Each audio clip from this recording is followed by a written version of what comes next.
Hi hello friends, welcome back to MS4 vlogs. ఈరోజు మన vlog వచ్చేసి తిరుమల తిరుపతి దేవస్థానానికి సంబంధించినటువంటి వ్లాగ్. ఈ వ్లాగ్లోనైతే మనము వైకుంఠ ద్వార దర్శనము చేసుకోబోతున్నాము. మీకు కూడా ఈ వ్లాగ్ మొత్తాన్ని వైకుంఠ ఏకాదశి ఉత్సవాలు తిరుమలలో ఏ విధంగా జరుగుతాయి, ఎన్ని రోజులు జరుగుతాయి అనేటువంటిది ఈ వీడియోనైతే మొత్తం చూపించడం జరుగుతుంది. అలాగే మనము ఈ ఛానల్ని సబ్స్క్రైబ్ చేయనట్లయితే సబ్స్క్రైబ్ చేయండి, అలాగే ఈ వీడియోని లైక్ చేయండి, అలాగే షేర్ చేయండి. Thank you friends. నేనైతే తిరుమలలో ఉన్నటువంటి వెంకటేశ్వర స్వామి వైకుంఠ ద్వార దర్శనం కోసం అయితే వెళ్తున్నాను. ఇందుకు గాను నేను కరీంనగర్ నుంచి తిరుపతికి ట్రైన్ బుక్ చేసుకున్నాను. కరీంనగర్ నుంచి మనకు ప్రతి గురువారము మరియు ఆదివారము సాయంత్రం 7 గంటలకు అందుబాటులో ఉంటుంది. ఈ ట్రైన్ వచ్చేసి కరీంనగర్ నుంచి తిరుపతి, తిరుపతి నుంచి సికింద్రాబాద్ నుంచి రాజ్కోట్ అయితే వెళ్తుంది. మన కరీంనగర్ రైల్వే స్టేషన్లోనైతే MS4 వ్లాగ్ సబ్స్క్రైబర్స్ అయితే కలిశారు. వీరు కూడా తిరుపతి ప్రయాణం చేస్తున్నామని చెప్పారు. ఈ ట్రైన్ వచ్చేసి మనకి 7:15కి స్టార్ట్ అవుతుంది. ఎగ్జాక్ట్లీ మనం ఎక్కడున్నా కానీ 7 వరకు అయితే ఈ రైల్వే స్టేషన్కి చేరుకోవాలి. ఎందుకంటే మన కరీంనగర్ ఏరియా నుంచి అయితే తిరుపతికి అందుబాటులో ఉన్నటువంటి ఏకైక ట్రైన్ ఇది. మనకు నిజామాబాద్ నుంచి కూడా మరియు అలాగే హైదరాబాద్ నుంచి కూడా ఈ తిరుపతికి అయితే మనము ప్రయాణం చేయొచ్చు. ఈ ట్రైన్ ఒక 40 మినిట్స్ ట్రావెల్ చేసిన తర్వాత పెద్దపల్లి జంక్షన్లో అయితే ఆగుతుంది. ఎందుకంటే దీని ఇంజిన్ని మార్చుకొని వెళ్తుంది. మనకు అలాగే వేరే ట్రైన్స్ దీనికి ఆపోజిట్లో వస్తుంటాయి కాబట్టి ఒక 1 అవర్ అయితే ఎగ్జాక్ట్లీ మనకు పెద్దపల్లి రైల్వే స్టేషన్లో ఆపారు. మనం ముందుగా తీసుకొచ్చుకున్నటువంటి ఫుడ్ ఐటమ్స్ని అయితే ఇక్కడ సరైన సమయానికైతే తినేయచ్చు. మనకి ఎందుకంటే ట్రైన్లో తినాలంటే చాలా ఇబ్బంది, ఎందుకంటే ట్రైను అటు ఇటు మూవ్ అవుతూ ఉంటుంది. కాబట్టి ఇక్కడ ఎగ్జాక్ట్లీ మనకు 8:15కి అట్లా ఆపుతూ ఉంటారు. 1 అవర్ అయితే టైం తీసుకుంటుంది. ఎదురుగా మనకు వేరే ట్రైన్స్ వచ్చి వెళ్ళిపోయేదాకానైతే ఈ ట్రైన్ని ఇక్కడే ఆపుతూ ఉంటారు. ఈ ట్రైన్ వచ్చేసి నెక్స్ట్ డే మార్నింగ్ 7:30 to 8 మధ్యలో మనకైతే తిరుపతి అయితే చేరుకుంటుంది. తిరుపతి చేరుకోగానే మనము బయట సైడ్ చూస్తే మనకు తిరుమల కొండలు అయితే దర్శనమిస్తాయి. ఈ తిరుమల కొండలనే మనము శేషాచల కొండలు అని చెప్పేసి పిలుస్తుంటారు. శేషాచల కొండల్లో కొలువై ఉన్నటువంటి శ్రీ వెంకటేశ్వర స్వామిని శేషాచల వాసుడిగా నామకరణం అయితే ఉంది. మనకు వెంకటేశ్వర స్వామి దర్శనం కావాలి అంటే ఆయన అనుగ్రహం లేనిదే మనము ఈ శేషాచల కొండల్ని ఎక్కడం అనేటువంటిది జరగదు. రైల్వే స్టేషన్కి అయితే చేరుకోవడం జరిగింది. తిరుపతి రైల్వే స్టేషన్ అనేటువంటిది చాలా పెద్ద జంక్షన్. ఎందుకంటే ఇక్కడ నుంచి అనేక రాష్ట్రాలకు ప్రయాణాలు అయితే కొనసాగుతుంటాయి. ఈ తిరుపతికి కూడా వేలాది మంది, లక్షలాది మంది భక్తులైతే స్వామివారి దర్శనం కోసం వస్తుంటారు. ఇది పెద్ద జంక్షన్ కాబట్టి ఎటు చూసినా మనకు ప్లాట్ఫామ్లు అయితే ఎక్కువగా కనిపిస్తాయి. దిగగానే కన్ఫ్యూజ్ కాకుండా మనము అక్కడ బోర్డు పైన ఉన్నటువంటి ప్లాట్ఫామ్, మనమైతే ఏ ప్లాట్ఫారంలో ఉన్నామో ఆ ప్లాట్ఫామ్ నుంచి 1వ నెంబర్ ప్లాట్ఫారంకి అయితే చేరుకోవాలి.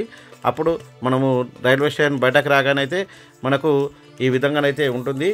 మనము ఈ నుంచి వెళ్ళి మేమైతే శ్రీనివాసం రెస్ట్ హౌస్లోనైతే ఆన్లైన్ ద్వారానైతే మేము రూమ్స్ని అయితే బుకింగ్ చేసుకున్నాము. ఈ శ్రీనివాసం రెస్ట్ హౌస్ అనేటువంటిది మనకి ఎగ్జాక్ట్లీ ఈ రైల్వే స్టేషన్ నుండి ఒక 1/2 కిలోమీటర్ అయితే ఉంటుంది. ఆ 1/2 కిలోమీటర్ నడుచుకుంటూ వెళ్ళొచ్చు. అక్కడ మనం ఇప్పుడు చూస్తున్నట్టు మనమైతే శ్రీనివాసం రెస్ట్ హౌస్లోకి అయితే వెళ్తున్నాము. ఇక్కడ ఆన్లైన్లో బుక్ చేసుకున్న వారికి రూమ్లను అయితే కేటాయించడం జరుగుతుంది. కాబట్టి మనము ఆన్లైన్ చేసుకున్నటువంటి అప్లికేషన్ చూపిస్తే మనకు రూమ్ కేటాయిస్తారు. ఇక్కడ నుంచి మనము పక్కనే ఉన్నటువంటి మాధవం రెస్ట్ హౌస్లోకి అయితే మనకు రూమ్ని అయితే అలాట్ చేశారు. మనం మాధవం రెస్ట్ హౌస్లోకి వెళ్తున్నాము. ప్రజెంట్ రూమ్ నెంబర్ 107లోనైతే మనకు రూమ్ని అయితే కేటాయించారు. ఇందులోకి వెళ్ళి చూద్దాం ఏ విధంగా ఈ రూమ్ ఉంటుంది అనేటువంటిది. చాలా నీట్గా ఉంది రూమ్ అయితే. మనకు ఏసీ రూమ్ బుక్ చేసుకున్నాం కాబట్టి 2 బెడ్లను అయితే కేటాయించారు. ఓవరాల్గా ఇందులో 4 అయితే స్టే చేయొచ్చు. ఇక మనం ఫ్రెష్ అప్ అయి అయితే కొండపైకి అయితే వెళ్తున్నాం. మాకు దర్శనం అయితే సాయంత్రము 5 గంటలకి ఉంది, కానీ మేము ఉదయం 11 గంటలకే ఫ్రెష్ అప్ అయ్యి గుట్టపైకి అయితే వెళ్తున్నాము. గుట్టపైన ఉన్నటువంటి ప్రాంతాలన్నింటినీ తిరిగి చూద్దామని చెప్పేసి ముందుగానే వెళ్ళడం జరుగుతుంది. దీనికి గాను మేమైతే ఏసీ బస్సులో వెళ్తున్నాము. మనకు ఈ శ్రీనివాసం రెస్ట్ హౌస్ ముంగట అయితే మనకు బస్టాండ్ అయితే ఉంటుంది. ఈ బస్టాండ్ దగ్గర మనకు ఏసీ బస్సులు అయితే అవైలబుల్ ఉంటాయి. ఏసీ బస్సులు ఎక్కిన తర్వాత ఈ ఒక్కొక్కరికి అయితే 110 రూపాయలు అయితే ఛార్జ్ చేస్తారు గుట్టపైకి వెళ్ళడానికి. మనము తర్వాత ఈ గుట్ట ఎక్కాలి అని అంటే చెకింగ్ పాయింట్ అనేటువంటిది చాలా మెయిన్ ఇంపార్టెంట్. ఈ చెకింగ్ పాయింట్లో మనం మన వెంట తెచ్చుకున్నటువంటి ఈ బ్యాగులన్నింటినీ ఈ చెకింగ్ పాయింట్లో వేసి చెక్ చేసుకోవాల్సి ఉంటుంది. అలాగే నిషేధితమైనటువంటి వస్తువుల్ని వేటిని మనము గుట్ట పైనకు తీసుకువెళ్ళరాదు. ఈ చెకింగ్ పాయింట్ కొద్దిగా ముందుకొచ్చి మనం చూసినట్టయితే ఓవరాల్గా మనకు ఈ తిరుమల కొండలైతే మనకు కనిపిస్తూ ఉంటాయి. మంచి వ్యూ ఉంది. మనకైతే ఆ రోజు ఎండ లేకుండే కాబట్టి మంచి వ్యూ వచ్చింది. మనమైతే ఇక్కడ నుంచి జర్నీ స్టార్ట్ చేసాము. కొండపైకి ఎక్కుతున్నాము. గోవింద గోవింద అనే నామస్మరణతోటైతే మనము ముందుకు సాగుతున్నాము. ఓవైపు మనం చూసుకున్నట్టయితే ఆకాశము మరియు భూమి కలిసే ఉన్నట్టు అనిపిస్తుంది ఈ కొండలను ఎక్కుతున్నంతసేపు. ఈ వైకుంఠ ఏకాదశి ఉత్సవాలనేటువంటి మనకు ఇక్కడ ప్రతి సంవత్సరము 10 రోజులైతే కొనసాగుతాయి. అంటే 10 రోజుల్లో మనకు ఉత్తర ద్వార దర్శనం అయితే జరుగుతుందంటే వైకుంఠ ద్వార దర్శనం అయితే జరుగుతుంది. ఇది సంవత్సరంలో ఒక 10 రోజులు మాత్రమే ఈ ద్వారాన్ని అయితే తెరిచి భక్తులకైతే ఈ ద్వారం గుండా దర్శనం అయితే కలిగిస్తారు. ఈ ద్వారం అనేటువంటిది మనకు దేవుడిని దర్శించుకొని కొద్దిగా ముందుకు రాగానే అక్కడ ఒక బావి అనేటువంటిది ఉంటుంది. ఆ బావి వద్ద మనము కూర్చొని దేవుని స్మరిస్తూ ఉంటాము. దాని మనకు ఎదురుగానే ఈ వైకుంఠ ద్వారం అని ఒక బోర్డు రాసిపెట్టి ఈ తలుపు అయితే మూసి ఉంటుంది. ఆ తలుపునే అంటే ఆ ద్వారాన్నే మనకు ఈ వైకుంఠ ఏకాదశి ఉత్సవాలలో కేవలం 10 రోజులు మాత్రమే తెరిచి ఉంచి దాని ద్వారా భక్తులనైతే దర్శనానికైతే అనుమతిస్తారు. ఈ లోపలికి వెళ్ళిన తర్వాత మనము హుండీ అంటే గుడి చుట్టూ తిరిగి లోపల గుడి చుట్టూ తిరిగి బయటకు వస్తాం కదా. ఆ హుండీ దగ్గరికి ప్రధాన హుండీ దగ్గరికి రాగానే ఆ వ్యూ పాయింట్లో అయితే మనకు ఎగ్జిట్ అయితే ఉంటుంది. వైకుంఠ ద్వార దర్శనము చేయడం వల్ల మనకైతే ముక్తి లభిస్తుందని పురాణాల ద్వారానైతే తెలుస్తుంది. పురాణాల్లో వైకుంఠ ద్వార దర్శనానికి సంబంధించినటువంటి ఎన్నో కథలను అయితే మనము చూసుంటాము. అయితే ముఖ్యంగా మనము ఈ వైకుంఠ ఏకాదశి ఉత్సవాలలో మాత్రము ఈ తిరుమలలో స్పెషల్గా అంటే ఏ సమయాల్లో చేయనటువంటి ఫ్లవర్ డెకరేషన్ కానీ మరియు లైటింగ్ డెకరేషన్ కానీ ఈ గుట్ట మీద ఉన్నటువంటి ప్రతి ఒక్క చోట మనకు ఎటు తిరిగినా ఈ ఫ్లవర్ డెకరేషన్ అనేది ఈ డెకరేషన్ అనేటువంటిది కనబడుతూ ఉంటుంది. ఇక్కడ మనకు పొగమంచు కారణంగా లైటింగ్ కానీ మరియు డెకరేషన్ కానీ మనకు ఏది కనబడకుండా ఉంది. ఈ వీడియోలోనైతే మనకు మొత్తము చీకటిగా వచ్చింది. అయితే స్పెషల్ అట్రాక్షన్గా మనకైతే ఒక మండపాన్ని టీటీడీ వారైతే మనకు ఏర్పాటు చేస్తారు. ఈ టీటీడీ వారు ఏర్పాటు చేసినటువంటి ఒక అద్భుతమైనటువంటి మండపంలో మనం ఇప్పుడు లోపలికి ఎంటర్ అవుతున్నాము. చూడొచ్చు ఈ మండపాన్ని అయితే వివిధ రకాల పూలతో అయితే దీన్ని తయారు చేశారు. ఇందులో మనకు కొన్ని రకాల పండ్లని కూడా తీసుకొచ్చి ఈ మండపంలోనైతే స్పెషల్ అట్రాక్షన్గా దాని ద్వారా మనకు డెకరేషన్ అయితే చేయడం జరిగింది. దానిమ్మ పళ్ళు అయితేంది, సంత్రా పళ్ళు అయితేంది, మరియు నిమ్మకాయలు అయితేంది, కొబ్బరికాయలు అయితేంది, ఈ విధంగా పలు రకాల పండ్లతో అయితే మనకు ఈ మండపంలో సెటప్స్ అయితే లైటింగ్తో కలర్ఫుల్గా కనబడే విధంగానైతే తయారు చేశారు. మనము చెరుకు గడలతో తయారు చేస్తున్నటువంటి ఈ పిల్లర్లను కూడా చూడొచ్చు. చెరుకు గడలనే పిల్లర్లుగా చేసి మనకు ఈ మండపాన్ని అయితే తీర్చిదిద్దారు. మొత్తానికి ఈ మండపం అయితే కలర్ఫుల్గా లైటింగ్తో అయితే చకచక దగదగ మెరిచిపోతుంది. ఈ మండపాన్ని చూడడానికైతే మనకు 2 కళ్ళు చాలా ఉన్నట్టు కనిపిస్తుంది. ఇక్కడ మనకు సాక్షాత్తు శ్రీ మహావిష్ణు ప్రభు అయితే అమ్మవారితో శేషనాగులతో అయితే పావలింపు చేస్తున్నట్టు మనకు ఈ దృశ్యాన్ని అయితే కనబడే విధంగానైతే అక్కడ విగ్రహాలను పెట్టి మనకి ఈ దర్శనానికైతే చూపిస్తున్నారు. ఇది సంవత్సరంలో ఈ ఒకేసారి ఇలాంటి సెటప్లతో అయితే తిరుమలనైతే మనకు కనిపిస్తుంది.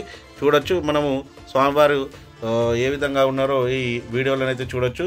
అలాగే దగదగ మెరుస్తున్నటువంటి లైట్లను అయితే చూడొచ్చు. నేనైతే ఈ సెటప్స్ చూడడానికి కోసమే స్పెషల్గానైతే ఈ తిరుమల వైకుంఠ ద్వార దర్శనం కోసం అయితే వచ్చానని చెప్పొచ్చు. ప్రతి సంవత్సరం మీరు కూడా ఇలాంటి లైట్ సెటప్స్ కానీ ప్రధానంగా గుళ్ళో వేసేటువంటి డెకరేషన్ని కానీ చూడాలి అనుకుంటే వైకుంఠ ద్వార దర్శనంలోనే మనకు ఇదంతా కనబడుతుంది. చూడొచ్చు ఇప్పుడు మేము దర్శనానికి వెళ్ళే మార్గంలోనైతే మాకు ఈ విధమైనటువంటి సెట్టింగ్ని అయితే వేశారు. మనకు బయట పొగ మంచు కారణంగానైతే క్లారిటీగా కనబడట్లేదు. ఓవరాల్గా వర్షం కూడా కురుస్తుంది.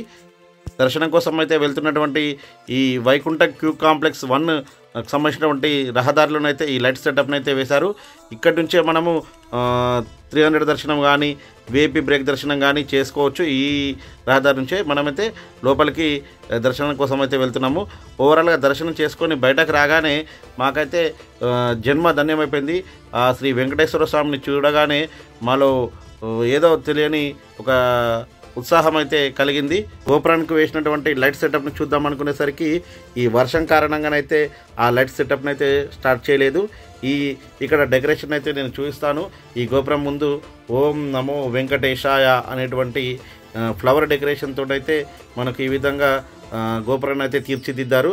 ఓవరాల్గా అంటే కొద్దిగా నిరాశ కలిగింది అని చెప్పుకోవచ్చు. డే 2లో మాత్రం నేను మీకు ఈ గోపురంకు వేసినటువంటి లైట్ సెటప్ని కానీ మరియు వివిధ ఏరియాల్లో వేసినటువంటి లైట్ సెటప్ని కానీ ఈ వీడియోలోనైతే చూపించడం జరుగుతుంది. మీరైతే మొత్తం ఈ వీడియోని ఎండ్ వరకు చూస్తారని కోరుకుంటున్నాను. చూడొచ్చు, స్వామివారి ప్రధాన ఆలయంలో ఉన్నటువంటి ఎత్తైన అంటే మాడవీధిలో ఉన్నటువంటి ప్రహారీ గోడకైతే ఈ విధంగా లైట్ సెటప్ వేశారు. ఓవరాల్గా మనము ఈ తిరుమలలో ఎటు చూసినా కానీ మనకి లైట్ సెటప్ అనేటువంటిది స్పెషల్ అట్రాక్షన్. ఈ వైకుంఠ ఏకాదశి ఉత్సవాలలో మాత్రమే ఈ లైటింగ్ అనేటువంటిది మనకు కనిపిస్తుంటుంది. మీరు కూడా వెళ్ళాలి అనుకుంటే మనము ప్రతి సంవత్సరం వైకుంఠ ఏకాదశికి ముందు రిలీజ్ చేసేటువంటి SST టోకెన్ అయితే బుక్ చేసుకుంటే మనకు దర్శనం అయితే సులువుగా దొరుకుతుంది. ఫ్లవర్ డెకరేషన్ అనేటువంటిది దేవుడి ప్రధాన ఆలయం లోపల నుంచి పడితే ఓవరాల్గా బయట ఒక 2-3 కిలోమీటర్ల సరౌండింగ్స్ అంతా ఫ్లవర్ డెకరేషన్ మరియు లైట్ సెటప్స్ తోట అయితే ప్రత్యేక ఆకర్షణగానైతే తిరుమలనైతే నిలుస్తుంది. చూడొచ్చు, మనము ఈ రోడ్డు పైన మనకైతే ఈ లైట్ సెటప్ని అయితే వేశారు. ఓవరాల్గా నాకైతే ఈ డే 2లో మాత్రము చాలా బాగా అనిపించింది.